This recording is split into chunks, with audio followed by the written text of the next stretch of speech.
Proclamation.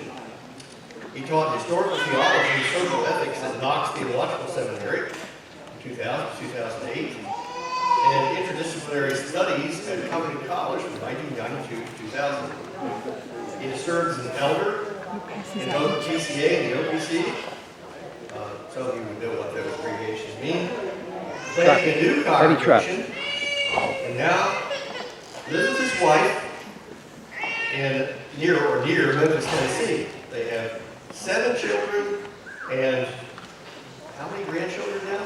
Number 19 is due in March. 19 is due in March. Please welcome Dr. Calvin Beisner.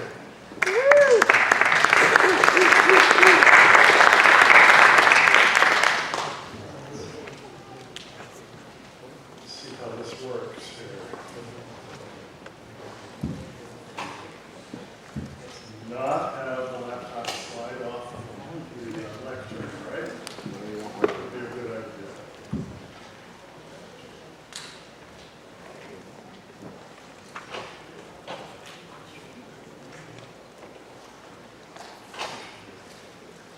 Right, my first talk today is on how theology can and should contribute to scientific and public discourse about climate change. My focus, okay, well, let me see if I can still see the laptop. My focus will be really on how the Christian worldview provides the basis for science. In fact, I believe we cannot do science apart from the Christian worldview, and the attempt to do that by much science ever since the 18th century Enlightenment is leading to the destruction of science, to the flight of science from reason into irrationalism. In one of those strange permutations of which history yields occasional rare examples, it is the Christian world which finally gave birth in a clear, articulate fashion to the experimental method of science itself.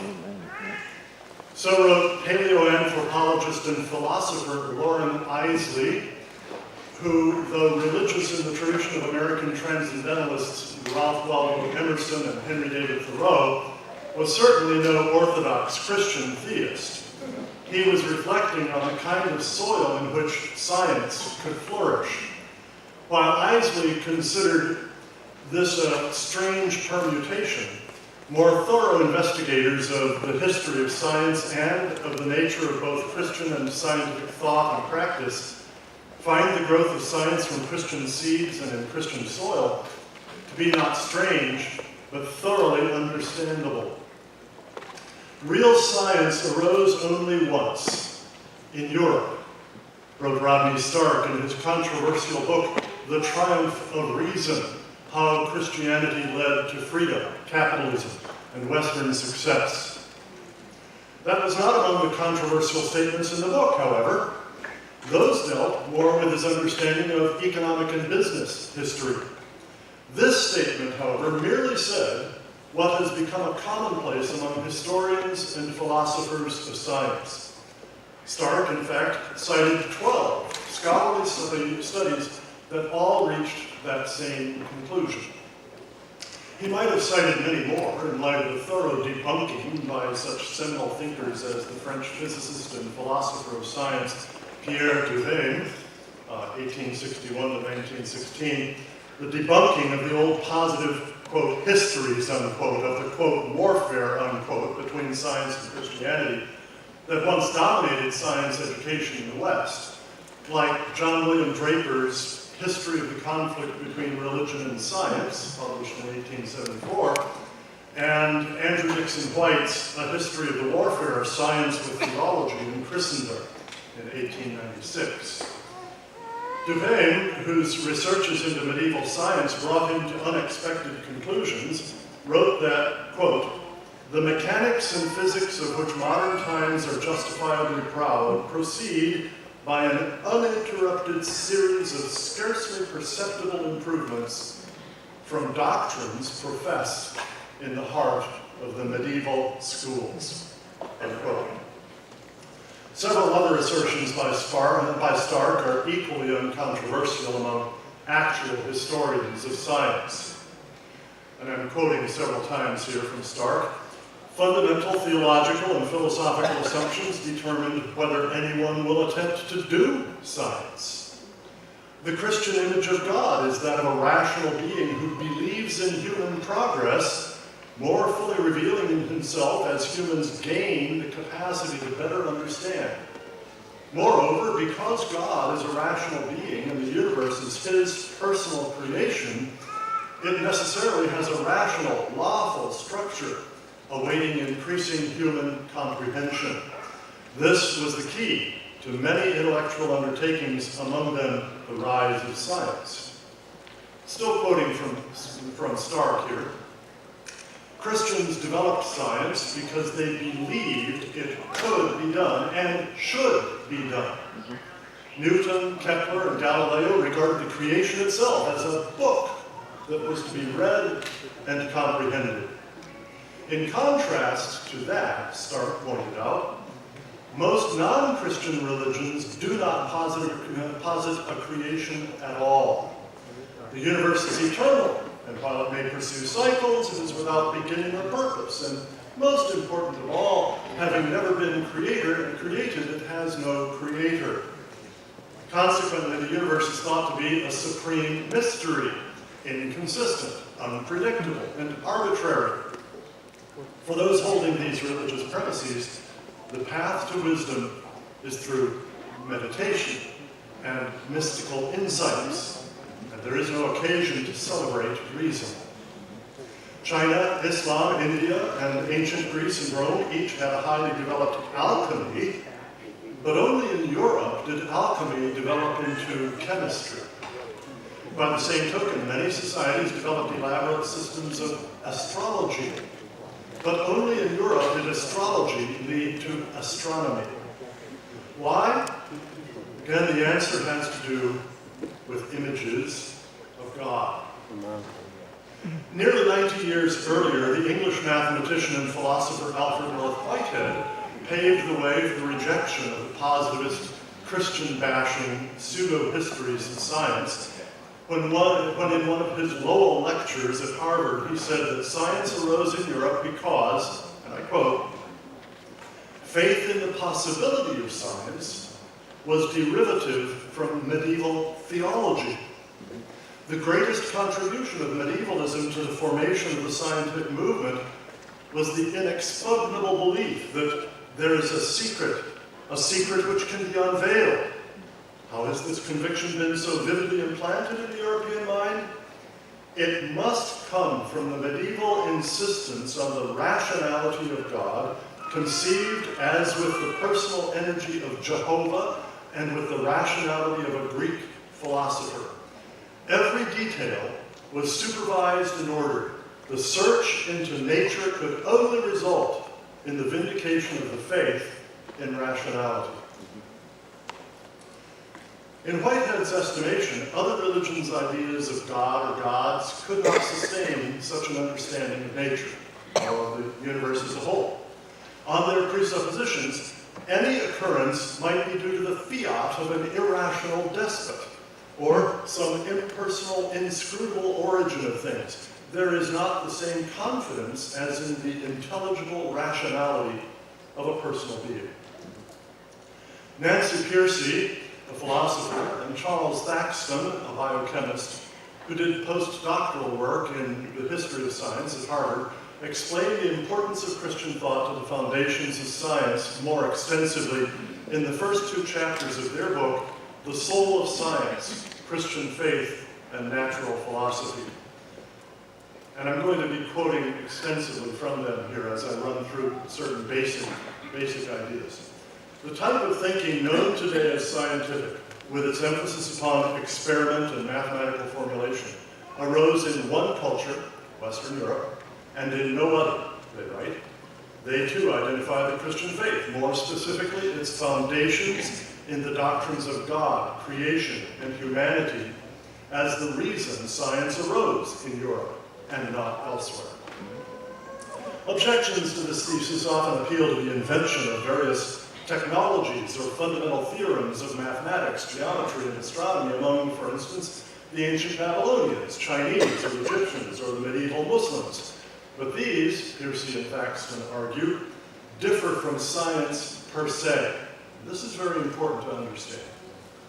Through sheer practical know-how and rules of thumb, they say, several cultures in antiquity, from the Chinese to the Arabs, produced a higher level of learning and technology than medieval Europe did. Yet it was Christianized Europe and not these more advanced cultures that gave birth to modern science as a systematic, self-correcting discipline. That's crucially important to understand. Science is not just hitting upon some technological innovation. It is a systematic, self-correcting discipline. The historian is bound to ask why this should be so. Why did Christianity form the matrix from which this novel approach to the natural world developed? The source itself seems to have been a tacit attitude toward nature, a flowering forth of assumptions whose roots have been deepening and strengthening for centuries. Scientific investigation depends upon certain assumptions about the world, and science is impossible until those assumptions are in place. As historian of science Michael D. Foster argues, Western thinkers had to ascribe to nature the character and attributes that made it a possible object of scientific study in advance of the actual establishment of science. As Whitehead puts it, faith in the possibility of science came antecedently to, that is before, the development of actual scientific theory. This faith, Whitehead explains, rested on certain habits of thought, such as the lawfulness of nature, which in turn, he maintains, came from the Christian doctrine of the world as a divine creation. Piercy and Thaxton then specify 10 ways in which biblical thought, and biblical thought alone, served as the soil in which science could grow. And I reproduce them here for you with brief comments of my own, highly condensed from what Piercy and Thaxton have done, and I strongly urge you to read their wonderful book, The Soul of Science. First, to begin with, the Bible teaches that nature is real. Gee, of course, right? But pantheism and idealism, whether Platonic, Gnostic, or Neoplatonic, see the physical world as illusion, and as evil illusion to boot, an illusion from which we must free ourselves by world-denying mystical and ascetic practices that are precisely the opposite of the logical and world-affirming practices on which science depends. Second, quote, science rests not only on metaphysical convictions, but also on convictions about value. A society must be persuaded that nature is of great value and hence an object worthy of study. The ancient Greeks lacked this conviction. The ancient world often equated the material world with evil and disorder, hence it denigrated anything to do with material things. In contrast, Christianity teaches that the world has great value as God's creation. 6 times in 21 verses of Genesis 1, we read that God saw that what he had made was good. A direct repudiation of the widespread ancient view of the material world as evil. Third, in biblical teaching, nature is good, but it is not a God. It is merely a creature. The Bible stands firmly against any deification of the creation. In contrast, pagan religions are typically animistic or pantheistic, treating the natural world either as the abode of the divine or as an emanation of God's own essence. The de-deification of nature was a crucial precondition of science. As long as nature commands religious worship, dissecting her is judged impious. As long as the world is charged with divine beings and powers, the only appropriate response is to supplicate them or ward them off. Just as a quick aside here, I was talking just a few minutes before I came on here with a dear lady, I'm sorry, I've forgotten her name, but she was mentioning that she had been required to read in one science course Lynn White Jr.'s essay, the historical roots of our ecological crisis. Lynn White, Jr. said that because Christianity desacralized nature, that is, de-deified it, de-divinized it, because Christianity desacralized nature, Christianity had allowed the rape of nature, the exploitation of nature, the abuse of nature. It was instead precisely the desacralizing of nature that allowed the rise of science as a systematic, self-correcting process of understanding nature so that we are able both to use and to care for and preserve nature and improve its condition. So White Jr. unfortunately misunderstood these things. The irony of that is that White was a medieval historian. Yep. Fourth, to become an object of study, the world must be regarded as a place where events occur in a reliable, predictable fashion. This, too, is a legacy of Christianity, whereas paganism taught a multitude of immanent gods, gods who are directly involved and kind of caught up in how things are happening, and they're competing with each other, right? Christianity taught a single, transcendent creator whose handiwork is a unified, coherent universe. The God revealed in the Bible is trustworthy and dependable. The creation of such a God must likewise be dependable. As Nobel Prize-winning biochemist Melvin Calvin, I like his last name, says, this monotheistic view seems to be the historical foundation for modern science. Fifth, belief in an orderly universe came to be summed up in the concept of natural law. The phrase laws of nature is so familiar to the modern mind that we are generally unaware of its uniqueness. People in pagan cultures who see nature as alive and moved by mysterious forces are not likely to develop the conviction that all natural occurrences are lawful and intelligible. The concept of natural law was unknown to both the ancient world and the Asian world. When the concept finally arose in the Middle Ages, historian A.R. Hall says, it signified a notable departure from anything that had gone before. Hall rooted that departure in the biblical doctrine of God as creator. Piercy and Thaxton cite historian Carl Becker as saying that until the scientific revolution of the late medieval period was well underway, nature simply did not strike most people as either lawful or rational. Nature seemed to common sense intractable, even mysterious and dangerous, at best inharmonious to man. The deep conviction that nature is intelligible came from biblical principles. As an aside, let me address an objection some listeners might immediately raise. Surely, if there's anything that our advancing knowledge in science tells us, it is that the world is indeed very mysterious, that there are vast reaches of fact that remain far beyond our ken, and some that seem at best paradoxical, if not outright irrational. That is certainly so. However, there is a great difference between that recognition and the widespread pre-scientific and anti-biblical conviction that the universe is fundamentally irrational. The biblical and scientific conviction is that there are indeed mysteries, but they are mysteries that, at least in theory, are susceptible of unraveling. It is significant that the Bible, unlike pantheistic, animistic, and mystical religious teachings, never uses the word mystery to denote something irrational or counterlogical. Rather, the Bible speaks of mystery, the Greek mysterion, as something once hidden, but now, or in the future, to be revealed by God. Biblical faith is not irrationalism. Sixth, one of the most distinctive aspects of modern science is its use of mathematics.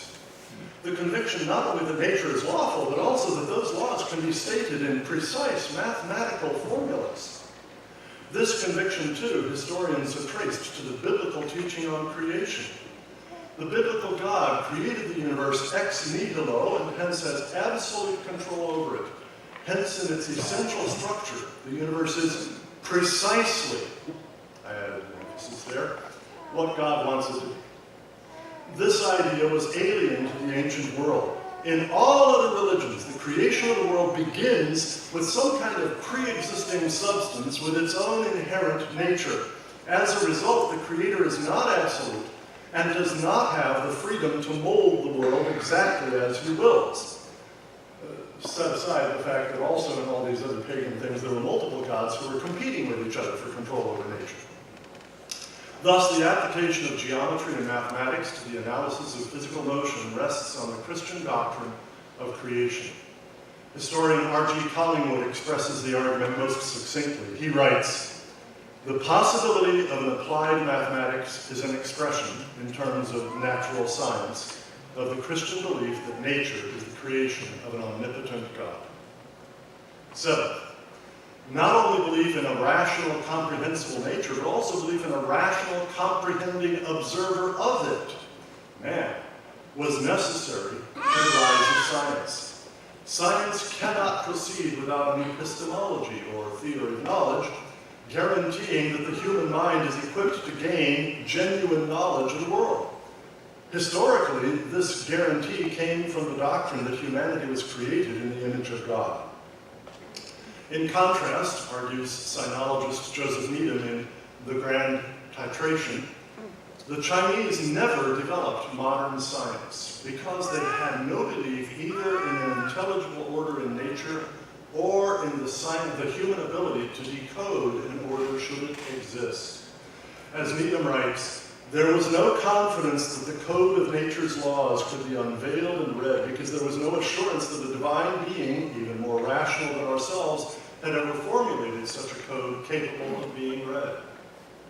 The biblical doctrine of the fall of man and the sin which injured human capacity to think reasonably tempers this belief in human ability to understand the world, but it doesn't erase it. Indeed, science itself, that wonderful activity, is part of what we use in the effort to restore it. 8th, Christian belief in human rationality and in nature's susceptibility to rational analysis does not, however, lead, as might first be expected, to the Aristotelian idea that once one knows some things about nature, he can derive the rest by infallible deduction.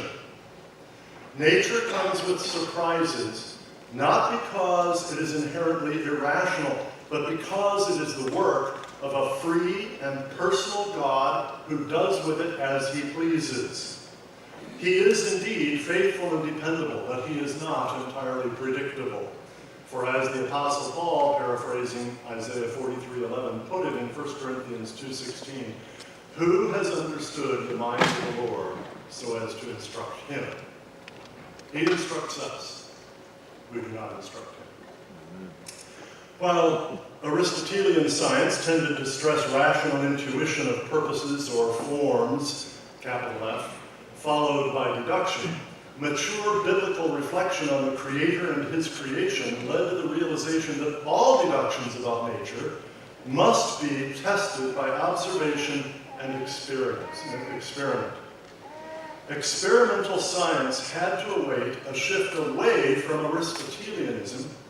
And as a quick aside here, I love Aristotle's work in formal logic, but Aristotle's work in physics and in natural observation too often allowed his deductions to blind him to the observable facts around him. All right. Experimental science had to await a shift away from Aristotelianism, a shift that began when some Christians became troubled by the Aristotelian concept of forms, capital F, that appeared to limit God's creative activity, a notion that eventually the Christian church repudiated, leading to the theology of voluntarism, which admitted no limit on God's power and regarded natural law not as forms inherent within nature, but as divine commands imposed from outside nature. God's freedom entailed a nature that required not only deductive inference, but also specific observation to be known by man. That, by the way, was the root of C.S. Lewis's critique of David Hume's argument against the possibility of miracles. Hume assumed that once we had observed something a bunch of times, we could never observe something inconsistent with that. Lewis points out, no, that was logical fallacy. I won't go into it, but you can read his book, Miracles. It's quite wonderful. In which, by the way, chapter, I think it's 4, is titled The Problem of Naturalism. And he points out the problem of naturalism is that naturalism is the argument that there isn't such a thing as argument. Exactly. Because naturalism says matter and energy is all that exists. Well, when two atoms collide, they don't sit down and have a cup of tea and discuss what they're doing afterward. It's just a matter of exchange of force, right? Well, that's not reasoning. Naturalism has no basis for reason, therefore no reason to be naturalist. Ninth, as theologian Thomas Torrance writes, the contingency of the creation as it derives from God is inseparably bound up with its orderliness, for it is the product not merely of his almighty will, but of his eternal reason. The world does not have its own inherent rationality, but it is intelligible because it reflects God's rationality. This too requires that we approach nature not solely deductively, but also inductively. In science, that means we cannot merely intuit what seems reasonable. Instead, we must observe how nature operates. We must look and see. At a time in the history of science when many scientists, especially climate scientists, tend to mistake the output of their computer models for data, for observations of the real world, and are embarrassed when their mistake is brought to their attention, these two closely related points are an important caution. Another quick aside here. Back in 2005, Mariana Lawson published an article titled Seductive Simulations, Uncertainty Distribution Around Climate Models in the Social Studies of Science, peer-reviewed journal. It was based on many months of her living at and observing the scientists at the National Center for Atmospheric Research in Boulder, Colorado. She had one fundamental question. The end of all of her research was to figure out, do these computer modelers, the scientists who run the computer models and write them, do they consciously remember that what their computer models simulate, what they spit out, is not the same thing as the real world? Basically, she was asking, have they progressed beyond being captives, as so many teenage boys are, to virtual reality through their computer games, right? And what she discovered was fascinating. She writes it all up in this article. Was that over and over again, if she would ask a question like, well, let's see, you say here that if you change the CO2 content in the atmosphere by such and such, the ocean responds this way. Mm-hmm. Now, is that the real ocean, or is that your modeled ocean? Amen. And the scientist would suddenly get very nervous, and he'd kind of laugh. And he'd say, well, yeah, I guess that's just a modeled ocean. Right, we do need to observe the real world and not just allow our prior thoughts to determine where we're headed. 10th and last, the transition from science to technology itself required certain presuppositions about the world. It required a set of beliefs that sanctioned active intervention in natural processes to advance human purposes. In animism and pantheism, the divine is immanent in the universe, whether conceived as several deities inhabiting the woods and rivers or as a single spirit permeating all things. The universe is the sole, all-encompassing reality. In this context, the individual is an expression of nature, incapable of transcending his environment. The intellectual stance vis-a-vis nature is thus passive. The human mind is thoroughly embedded in nature. It does not transcend it as subject over against object. As a consequence, humans are interested in knowing nature only in order to adapt and conform to it, not in order to harness its forces for practical ends. So my friend Vishal Mangawadi points out that under Hinduism, when the Ganges River floods over and over again, what do? You make sacrifices to the god of the river, and you build a temple on an island in the middle of the river to house those sacrificial systems, hoping that that will pacify the god so the river won't flood. In Western Christian civilization, you build dams and levees and flood control channels to control the river. You can't do the latter on the Hindu worldview foundation. Right. No. The biblical view explicitly rejects this, and it does so right from the start in Genesis 1, 26 through 28. Then God said, "Let us make man in our image and after our likeness, and let them have dominion over the fish of the sea, and over the birds of the heavens, and over the livestock, and over all the earth, and over every creeping thing that creeps on the earth." So God created man in his own image. In the image of God he created him. Male and female he created them. And God blessed them, and God said to them, "Be fruitful and multiply and fill the earth and subdue it and have dominion over the fish of the sea and over the birds of the heavens and over every living thing that moves on the earth." The first of these verses summarizes what the next two specify. The essence of man, a creature made in God's image, male and female, and the mission of man to fill and rule the earth. The mission flows from the essence. Because he is made in God's image, man is to do what God does. Not, of course, in the ultimate sense of creation ex nihilo, but in the derivative sense. As God brought something out of nothing, man is to bring more out of less. God brought order out of chaos, when after he had first created the heavens and the earth was without form and void. So man is to bring greater order out of lesser order. As God brought life out of non-life, so man is to bring more life out of less life, enhancing earth's fruitfulness to the glory of God and the benefit of his neighbor, thus fulfilling the two great commandments to love God and neighbor. And as God brought light out of darkness, so man, through science, remember science is simply ski-ray, knowledge, man through knowledge is to bring greater light out of lesser light. Thus, as Piercy and Thaxton put it, humans do not merely conform to nature, but are free to manipulate it both theoretically in mathematical formulas and practically by experiment and technology. I return now to Loren Eiseley, whom I quoted at the start. The experimental method succeeded beyond men's wildest dreams, Eiseley wrote, in the same place in Darwin's Century.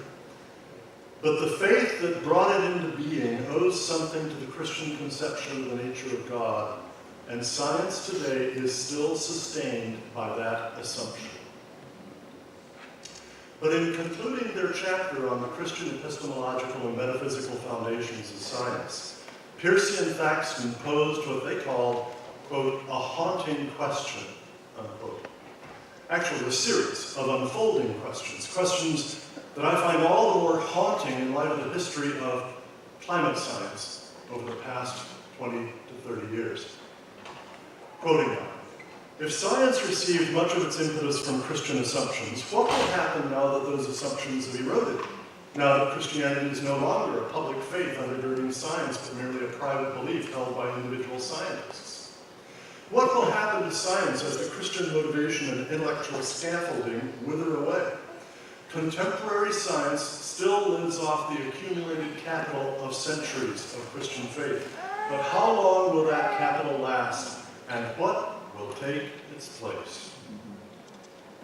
Let me conclude by making 4 observations on climate science as practiced by environmentalists generally, and particularly many, quote, climate activists, unquote. Those who believe that, first, Earth has been warming since the mid-19th century. Second, beginning sometime in the 20th century, probably in the late 1970s to early 1980s, the warming trend has reached unprecedented rate and magnitude. Third, human emissions of greenhouse gases, especially carbon dioxide, are the primary cause of this recent unprecedented warming. And fourth, left unchecked by severe reductions in carbon dioxide emissions, this warming will become so severe as to pose grave, perhaps catastrophic, danger to human civilization and natural ecosystems. First, as I have already suggested, I find their propensity to confuse computer model output with the real world an alarming retrogression away from the scientific method and toward pre-scientific Aristotelianism. I have a hypothesis, by the way, about how this happened.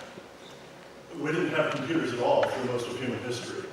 Once we started making computers, they were very expensive, and the use of computer time was very expensive. So the vast majority of scientific work didn't depend on the use of computers. And when scientists would make models of some natural system, those models would be handwritten on sheets of paper. They wouldn't be literally now trillions of lines of code on computers.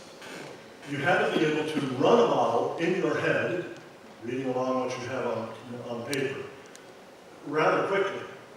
Now we use the world's most powerful, fastest supercomputers to run climate models, and it can take months uninterrupted to run one model long enough to go to the end of this century to make the forecasts, right?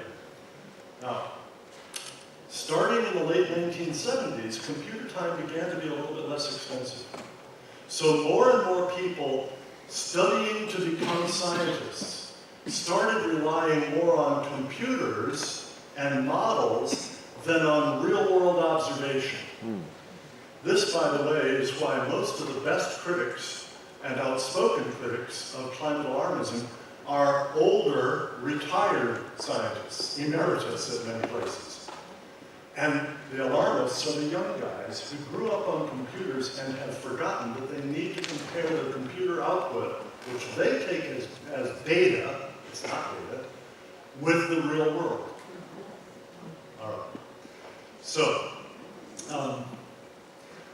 I find their propensity to confuse computer model output with the real world an alarming retrogression away from the scientific method and toward pre-scientific Aristotelianism. While it doesn't contrast so starkly with modern science as do the mysticism and nature worship of pantheistic and animistic religions, it may actually be more dangerous to the survival of real science, especially climate science, precisely because it is not so readily recognized as unscientific. But it truly is. If there is anything I would like to shout out to the world of both scientists and laymen in the midst of the debates, or more often the noisy harangues, about anthropogenic global warming, it is this. Computer model output is not data, it's hypothesis, and it must be tested by empirical observation.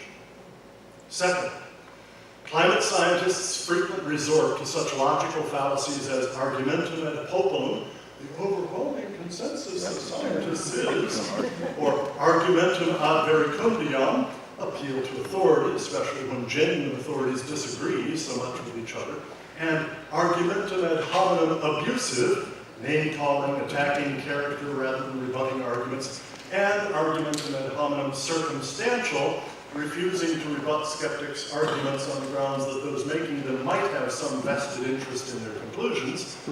Try that one on your oncologist, right? These frequent resorts to logical fallacies in debate should be exposed and denounced for what they are, the resort of debaters who fear they cannot prevail by legitimate argument. Third, environmentalists, including some climate activists, move to re-sacralize nature, to restore belief in nature as either the body of God, the title of an influential book by feminist eco-theologian Sally McFadden, or the realm of multiple spirits, demons, whose presence must be honored and perhaps appeased, is another retrograde move away from science. Lynn White Jr., I mentioned earlier in his article, The Historical Roots of Our Ecological Crisis, decried the desacralization of nature by the early Christian church, blaming it for giving license to an abusive attitude toward nature.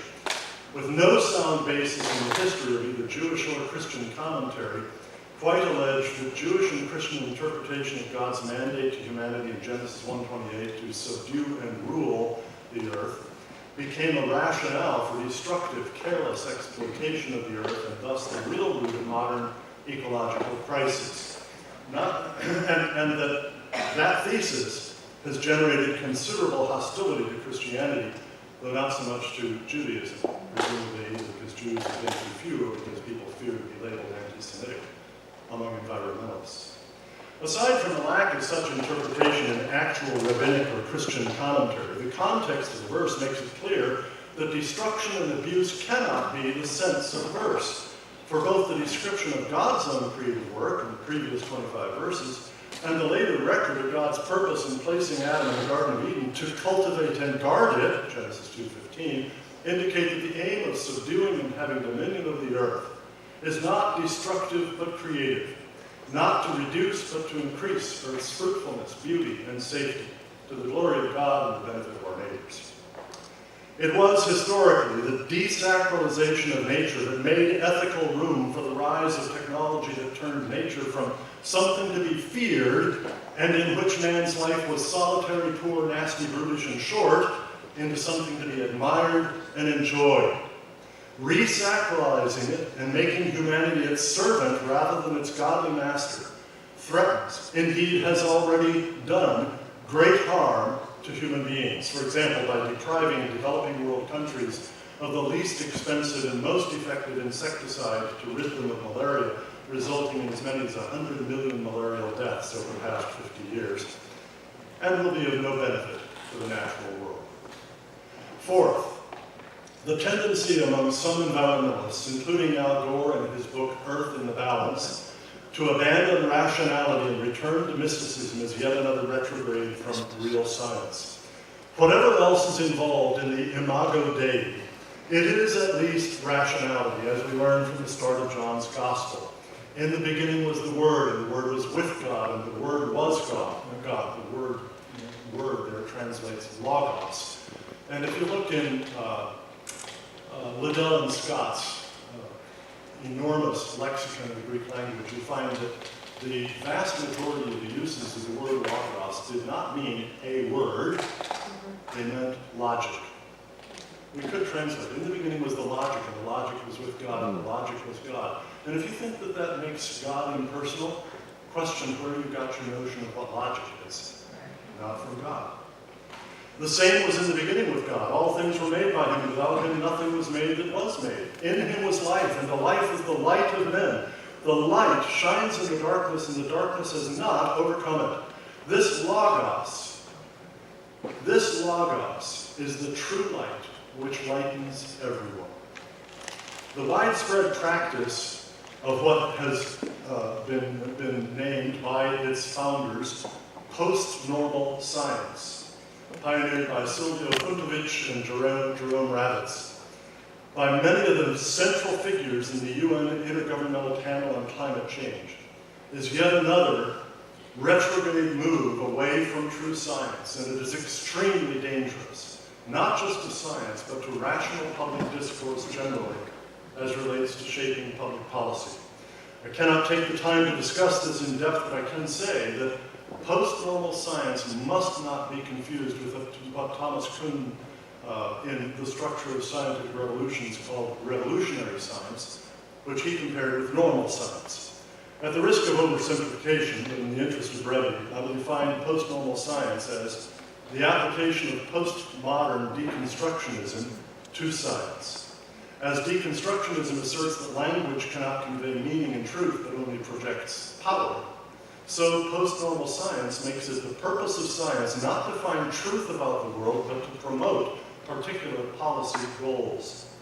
As post-normalist Eva Kunstler put it in her essay, Towards a New Paradigm of Science and Scientific Policy Advising, quote, "The concept of post-normal science goes beyond the traditional assumptions that science is both certain and value-free. The exercise of scholarly activities is defined by the dominance of goal orientation, where scientific goals are controlled by political or societal actors. Scientists' integrity lies not in disinterestedness, but in their behavior as stakeholders. Normal science made the world believe that scientists should and could provide certain objective factual information. The guiding principle of normal science, the goal of achievement of factual knowledge, must be modified to fit the post-normal principle. For this purpose, post-normal scientists should be capable of establishing extended peer communities and allow for extended facts from non-scientific experts. In post-normal science, the maintenance and enhancement of quality, rather than the establishment of factual knowledge, is the key task of scientists. Involved social actors must agree on the definition of perceptions, narratives, interpretation of models, data, and indicators. Scientists have to contribute to society by learning as quickly as possible about different perceptions instead of seeking deep ultimate knowledge. If real scientists don't rise up and point out that this emperor, post-normal science, has no clothes, the whole scientific enterprise will die, and the world will be much poorer for its demise. On August 9, 2007, climatologist Roy W. Spencer and 3 co-authors published in the Journal of Geophysical Research an article titled "Cloud and Radiation Budget Changes Associated with Tropical Intraseasonal Oscillations." They reported empirical measurements from satellites had found that high-altitude cirrus clouds in the tropics diminish rather than increase with rising surface temperatures. Thus, these clouds act as a negative rather than a positive feedback on climate change, exactly the opposite of what every global computer climate model assumes. The implication is far less warming than models suggest. Spencer's article added support to a theory by another climatologist, Richard Lindzen, that the atmosphere acts like an iris, the iris of the eye, to modulate surface temperatures. Both of these articles have stunning implications for the ongoing debate about global warming. Perhaps more important, though, they should prompt Christians to praise God for the way in which Earth's climate system, like the human body, is fearfully and wonderfully made. In some senses, this planet, like the eye, may be fragile, but it may also, by God's wise design, be more resilient than many fearful environmentalists imagine. Spencer, who's a personal friend as well as a senior fellow and board member of the Cornwall Alliance, has told me that he was alerted to the possibility that the general circulation models on which the UN IPCC depends might have the role of clouds backward, might be treating them as strong positive feedback rather than strong negative feedback on surface temperature, by his reflections on the biblical teaching that when God created the world, he judged it very good.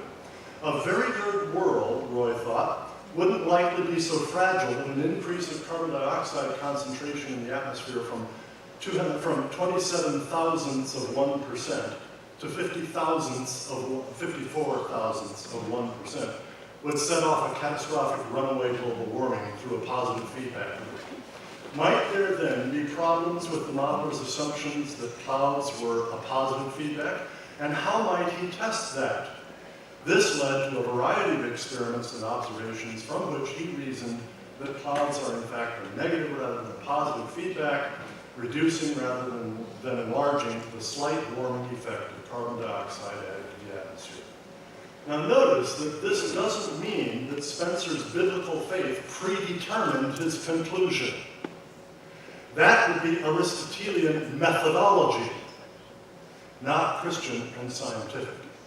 It means instead that his biblical faith affected his research agenda, that he was spurred to ask certain questions others weren't asking, devise certain experiments others hadn't devised, attend to certain observational data others had ignored, and the result of his research was what it was. And not in spite of, but precisely because of, its foundation in biblical faith. It is eminently scientific. In short, the Christian worldview is the only epistemological basis that can rescue science from its descent, already much advanced, into irrationalism. Without that worldview foundation, science of every sort is doomed. Thank you. Yes.